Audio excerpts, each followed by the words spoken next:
de lá pra cá aí. Começa de lá pra cá. Vai lá. De lá pra cá. De lá pra cá. Vai lá.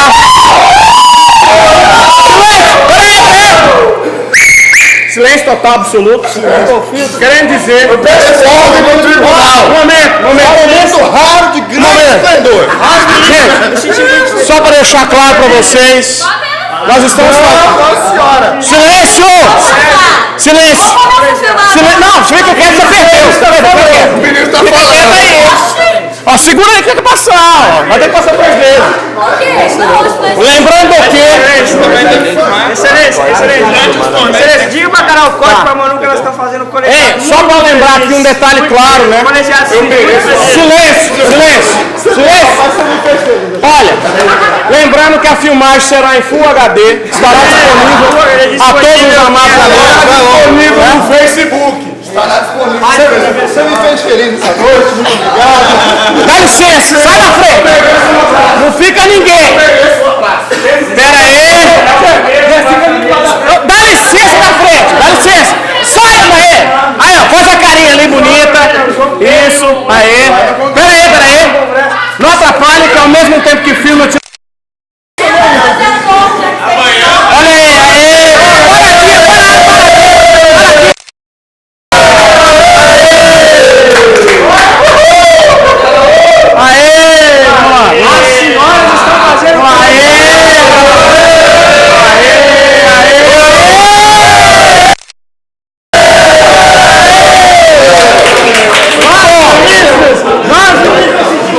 Excelente!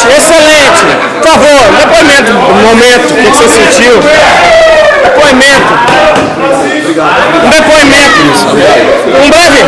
breve depoimento, por favor, do momento. Um breve depoimento do momento. Eu só queria agradecer a presença da nobre visitante. Por favor. Uma honra tê-la ao nosso lado participando de tão ilustre partido. Muito obrigado. Gostaria de dar uma declaração. Certo, por favor. Foi tudo pré-armado. Não foi. Não. Cuidado que você está presente nos inícios. Edita. Não, muito obrigado. Valeu. Eu quero, né, de forma especial, da Carol. Por favor, aqui, para a câmera. Por favor, né? Rebelde. Fala comigo. Não, o sentimento, a sensação. Eu te amo, cara, mas... né? Você não tem noção de como foi feliz para nós, para todos nós.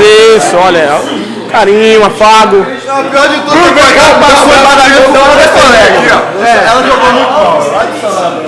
É com muita honra que nós fomos criados na maternidade. Fomos criados juntos, estamos muito felizes de ter proporcionado essa alegria aos vossos ministros. Muito obrigado. Como ministros desse colegiado, nós agradecemos a dupla. Eu também, porque nos fizeram felizes. Segunda passagem. Não. Duas vezes. Foi algo que valorizou Muito o campeonato. Nos sentimos honrados. Estamos honrados porque tem um ministro. A Carol quer falar, por favor. Carol quer falar, por favor, pode falar, amada. Não quero mais falar. Não, mas por quê? Você não quer falar mais nada, amada? Tem certeza? Só na presença do